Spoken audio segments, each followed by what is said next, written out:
so Dave, good to talk to you. First of all, Marine have secured National League North safety at the first time of asking. Could you please give us an update into the club's finances throughout this year? Yeah, good to see you again, Tom, and never in doubt. I think obviously it's been a fantastic season, and without a doubt it's where we want to be in terms of as a club, in terms of the standard of clubs that you're playing against, the stadia, like Chester last week, Scunthorpe, Kidderminster, fantastic setups. So undoubtedly, it's where we need to be. Certainly in terms of finances, is I don't think people will be entirely surprised that everything is increasing now. Generally, in terms of increased costs, in terms of supply costs, wages, tax increases, and all that sort of stuff. Specifically around the level that we're playing at now, we've obviously straight away our travel costs are probably 2.5 times what they were in the MPL, possibly even more than that in terms of increased coach travel costs with additional distance, but also overnight stops. We did 2 last season. It should have been 3. But we managed to, obviously Oxford in the end was a Tuesday night, so we did, I think it was Kings Lynn and Needham Market. So we budgeted for 3 again this forthcoming season. Obviously, until we know who we get, it's a debate as to exactly what that will be. Obviously, we've also got a significantly increased wage budget at the level. We haven't got a benefactor or an investor, if you want to call it that. So effectively, a lot of income that we generate goes into that wage budget. You can almost correlate the wage budgets to the league table. Obviously, there are a lot of full-time teams or hybrid teams in the top 10 or thereabouts. So I'll come on. I'll touch on that a bit later. And finally, obviously, we've spent quite a substantial, probably around 220k on stadium projects this year. Obviously, the new stand that we've put in, the scoreboard, the camera gantry. We'll be putting the community hub in over the summer. Now, okay, we've had some grant funding towards some of that spend, but from a cash perspective, that's quite a significant challenge. But we're there. We've also got there's some additional income via the National League as well that you get for being at the level. Some revenue from that trickles down from the Premier League. Some revenue from the things like the streaming service, DAZN. We've also obviously seen an increase in attendances. It's up about 12%, which is fantastic, really, considering we've been in the bottom 4 for probably 2/3 of the season. We had a gate of 1,800 on Good Friday, which was still only our 4th best home gate of the season. So that is absolutely fantastic. So the levels of support has been phenomenal. I can only thank people enough really for turning out week in, week out. So we did budget for an increase. We budgeted for 10% basically from the MPL to in terms of the natural sort of growth. So it is a challenge at this level financially. There are a lot of clubs. Rushall, Warrington, a few others have publicly said that they're struggling. So that's certainly not the case for us. But to be competitive on the field, there are areas that we need to consider moving forward next season. In terms of season tickets, then, can you tell us when they'll go on sale and update us on the gate prices as well for next season? Yeah, I mean, obviously so first of all, you set your gate prices because obviously your season tickets, memberships, flexi tickets, and so on are obviously set from your gate prices. So we are going to be looking at an increase next season, going to be circa 10%. We've done our research in terms of what the typical sort of rates are this season amongst the National League North. There are lots and lots of different pricing structures in terms of some clubs charge more on the day, some clubs charge for seats. So tried to keep it in terms of terracing. So it's like for like. So we will be we'll be $16.50 next season. That's for advance tickets. So as I say, that's about the average currently. I would also expect a number of clubs will increase their gate charges. Some currently in £19. Some will probably increase that by a pound or two. So in terms of where we are now as opposed to next season, I still expect that will be amongst the cheapest in the division. Some of the promoted clubs may possibly be a bit cheaper than that in terms of the level that they're at now. Obviously, we can't really say what that is until those clubs. Obviously, we don't know necessarily we're going to get at this stage. A number of clubs also do a two-tier system, which is not uncommon. Which is so there's a price for advance tickets, and then there's an increased price on match days. So we're going to be bringing that in as well. But everybody's still got the opportunity to get an adult ticket for $16.50.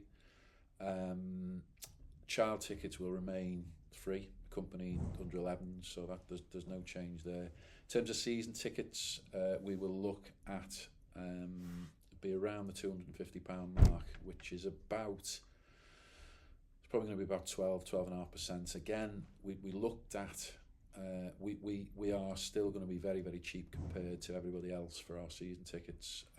Lots of clubs are well in excess of £350, and it works out at around £11 a game.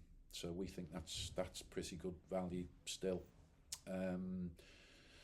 So one thing we are going to look to bring in, because obviously we get fully that to pay £250 for an adult season ticket, and especially if you've got a junior as well, from the 11 to 15 bracket.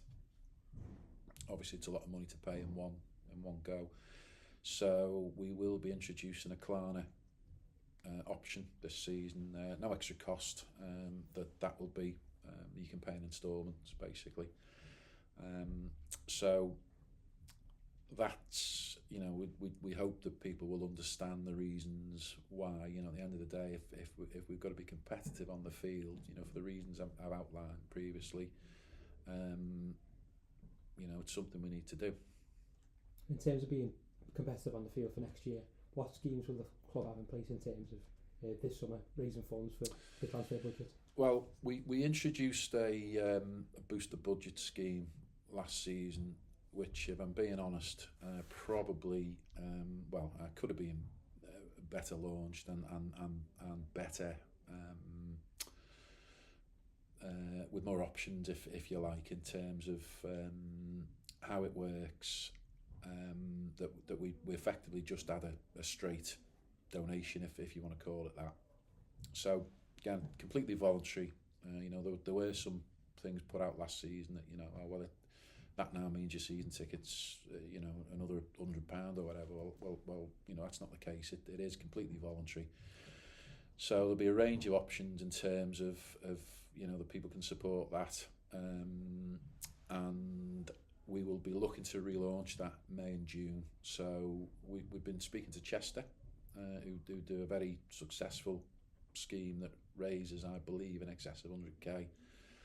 That would make a vast difference to our budget, basically.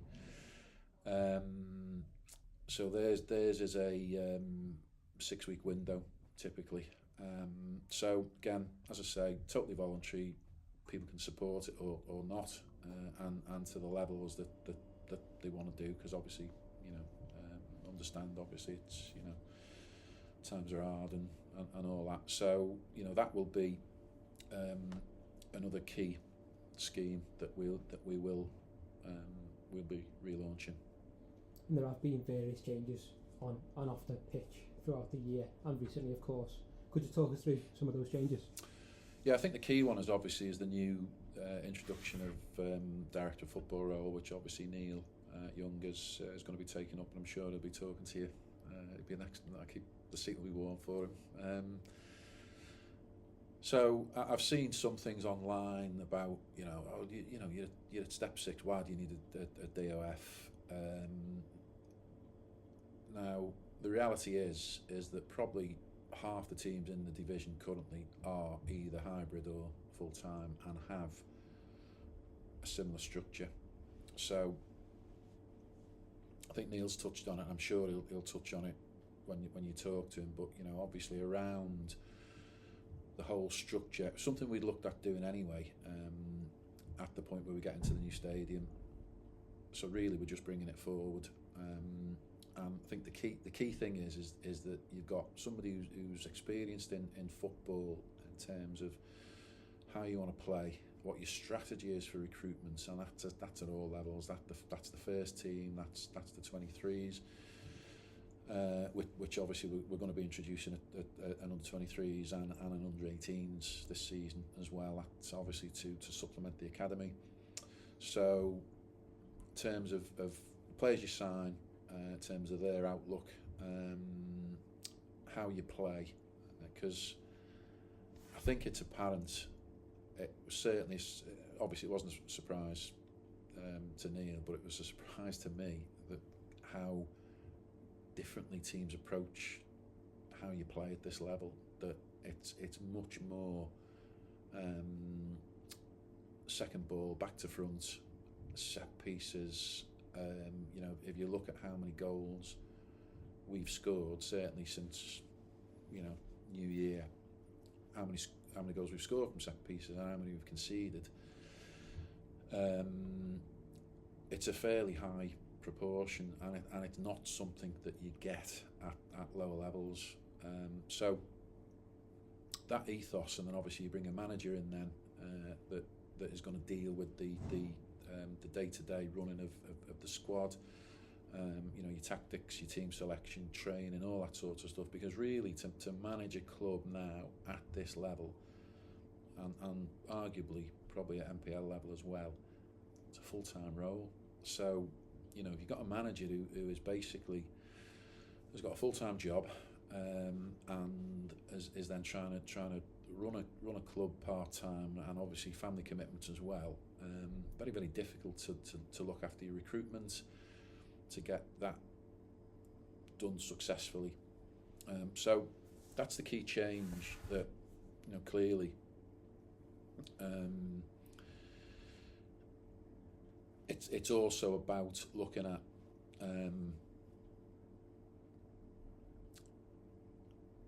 I think in reality we'll probably only be truly competitive at this level. There's a difference between looking to stay in the division and looking to establish yourself and move on. That to do that we need to change structure in terms of training, in terms of hybrid would be the next step, and full time after that. Now obviously there are a number of factors around that. So there's obviously the financial one, because your players are paid 52 weeks. You've got to have logistically, then you've got to have your manager looking after them. You've got to have a full-time physio. You've got to have your logistics in terms of training, which obviously we've got, but also around you've got to feed your players, and you've got to have somewhere that you can do presentations and all that sort of stuff. So it is a big step, but again, if you look to the table, okay, there are clubs in there with averaging 4,000 fans a game, who clearly can generate a lot more income than we can, but you can almost see, with one or two exceptions, that the teams in the top half are all hybrid or full-time. So that's where we need to be, and that's what Neil will be looking at in terms of how that structure works and how we get there, basically. plans for a new stadium on Edge Lane were a landmark for the club. What is the latest update you can give us on those plans?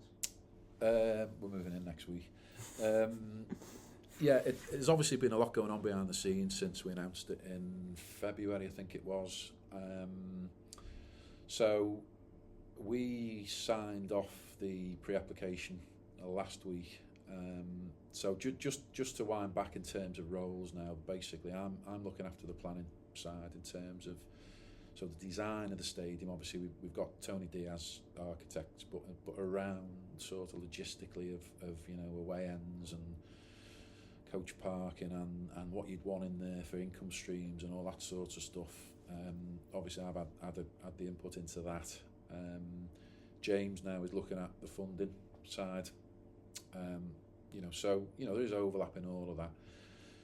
So in terms of the planning process, the pre-app is it's a confidential exercise that you submit formally to Planning Authority, Sefton Council Planning, for the council officers basically to look at that and say, well, yeah, that sounds good, or well, perhaps if you tweak this or you tweak that. So they look at things like highways around transport plans and all that sort of stuff. So that gives you the opportunity to make any tweaks, if you want to call it that.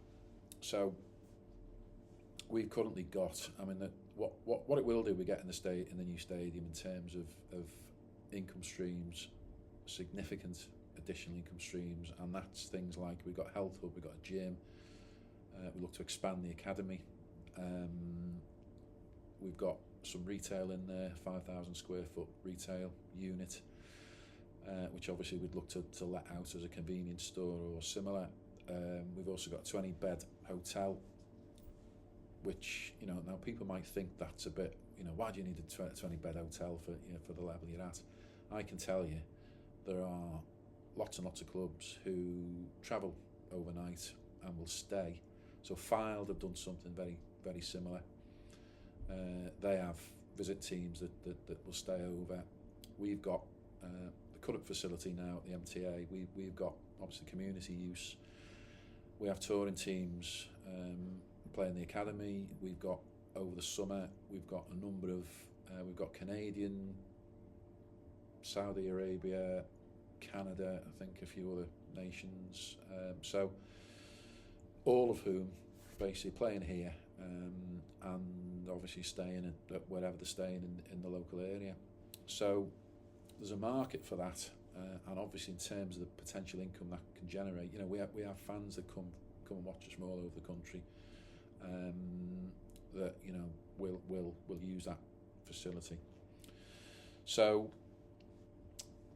we've been engaging with the right people in terms of the Bill Esterson, who's the MP for where the site is, Peter Dowd, who's here, leads with the council, local councillors and so on, in terms of the opportunities it will bring in terms of investment, in terms of jobs, in terms of other further community facilities. So effectively, so in terms of process, obviously pre-app, we've signed that off with Bellway, who are a key partner in terms of the housing element, and it will go in formally this week. So following that feedback, obviously then it's a full plan application then, which will go in via Bellway, and that will be September, October. So you have to submit all the reports to that in terms of highways, ecology, bat surveys, net biodiversity gains, and et cetera, et cetera. There's a million one things you've got to do, because obviously it's green belt, it's a field, so obviously you've got to demonstrate that that what you're doing is not going to be detrimental to the environment. So you do that by additional planting and green. That's typically how you would do that. Drainage, services, etc. Basically all the boring bits that nobody ever sees. So from a fan perspective, obviously, we've said this publicly already. We've got 300 cover function suite, which will be open to everybody on a match day. We've also got a proper home end with a bar behind it, basically, and plenty of pop-up food and drink facilities in the stadium. So, we get one shot to get it right. I've been to lots and lots of new grounds over, the last 10 years or so. Hopefully we're looking to take the best bits from those and amalgamate them into the design. So yeah, that's pretty much it really. Obviously it's we'll see what feedback we get from the planners, and then we will be pushing on to a full application. Exciting times indeed. In terms of the MCA then, we have a fantastic home here with a 3G pitch which is in community use every day. What are the plans for the MCA going forwards? Well, there's been a lot of talk about relocation to Edge Lane. It isn't really relocation. It's a second site. So in reality, what will happen is the first team will decant in terms of playing fixtures. Here we will effectively carry on doing what we're doing now in terms of the community use. Obviously there's stuff going on now as we speak in terms of junior community stuff. We've invested probably about £1 million here over the last 5 years or so in terms of the pitch, in terms of everything that we've invested in the club rooms and so on, and the stuff that we've invested in the last this season. So obviously it generates it's open basically 7 days a week. Generates a lot of income. Obviously, as we came in there, the weather's quite pleasant for a change. So plenty of people outside the bistro having a bite to eat and a pint and all the rest of it. None of that will change. Effectively, the fact that we're playing on another site. But the new site will also give us the opportunity to expand, as I touched on earlier, the academy, but also to expand Marine in the community to other areas that we're not in at the moment. So the likes of Littleland, Netherton, Aintree, McGull. So our outreach now is, I think we've got something like 95 teams that play here, which are mainly junior. Obviously we've got our own team, so we're also going to be starting a women's under 18 team as well, so that'll be a pathway to the women's first team. So from an expansion point of view, and of course that's all geared to first team in terms of being as competitive as we can on the field. So it's I wouldn't see any particular changes to what we do here on a day-to-day basis, other than obviously the first team will be decanting. What it will do as well, of course, we employ something like I think it's about 50 people currently, not counting the players and the managerial staff. But obviously bar staff, kitchen staff. So that will increase significantly with the new stadium. So we're a fairly big employer in the local area now. So yeah. Just speaking candidly, it's fantastic to see how far the club has come since I first came here in 2019, and how much it's developing for the future as well. It's brilliant. Well, when COVID hit, basically we had we had to mothball. Obviously we couldn't open, no matches being played. I remember we basically threw out a lot of stock, basically drained everything down behind the bars, and effectively shut up shop. I did wonder at that time, whilst I didn't say it publicly, there was a concern that we'd have a club to come back to, because nobody knew at the time how long it was going to go on for. We didn't have a function for 18 months, and even then, pre-COVID, our average sort of weekly take, if you want to call it that, including a home game and including a couple of functions, was probably about £3,000. We'd take that now in the match day bars alone, not on the temporary ones in the ground I'm talking about, not the bars. You know, the 1894 and the Carlsberg Suite. So we are a massively different club now. You know, that hasn't come without its challenges in terms of how we get there. You know, we've had obviously committee restructured as well in terms of roles and responsibilities. We are moving to a company limited by guarantee. That's obviously going through at the moment, obviously subject to league and FA ratification. That'll be from the 1st of June. So the principle of the club will be the same in terms of, you know, one member, one vote, but in terms of, from a risk perspective now, in terms of employment, in terms of the usage of people using the ground and, you know, chips and slips and all that sort of stuff, because ultimately it was the trustees of the club basically who bore that responsibility if it all went wrong. I know they said something else then, but yeah. So yeah, we are a vastly different club now. But I do think that, you know, it's important that we don't lose the ethos of who we are in terms of, you know, the committee, or which will be converted to a board. We're all fans and have been for a long time, and ultimately, you know, we haven't got any investors who, you know, might want to come in for the wrong reasons. That doesn't mean we always get everything right. You know, we've got criticism for stuff in the past that, you know, some of it was justified.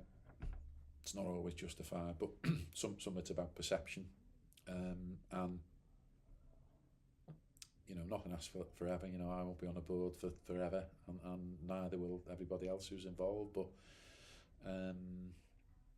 you know, it is important that you look at, you know, you're never going to do anything which you think could potentially put the longer term future of the club at risk. Exactly. And just finally then, how important is fan feedback in such a key time of change for the club, and what initiatives have the club got planned in terms of listening to the fans? Yeah, I mean, I talk to fans all the time. Quite often get buttonholed at away games about various issues, and you know, that's important to keep that dialogue always. That you know, and it's something that we probably need to improve around visibility in terms of who we are and what we do. So, you know, I'll be looking at how we can potentially improve that over the summer around you know, the committee roles, because really, you know, I guess, you know, a lot of fans, you know, don't know, you know, who we are and what we do, and you know, we've all mostly got full-time jobs. Obviously, chairman's retired now, but you know, just to be clear, none of us are paid. We're all unpaid volunteers. James doesn't like the word volunteers, but anyway, that's you know, effectively what we are. So you know, you do it because it's Marine. You know, it's the club that we've all supported for, you know, 45 years in my case. You know, and it's still an honour and a privilege, you know, to be able to sit here and say what you say, really. So going back to your question. We will be doing an online survey, which will go online early part of next week, to obviously capture as much as we can about match day experience. Now, there are other aspects in terms of that we'll look at over the summer, so things like away travel, other non-match day stuff. So that might be around function suites, and it might be around, you know, the 1894 bar.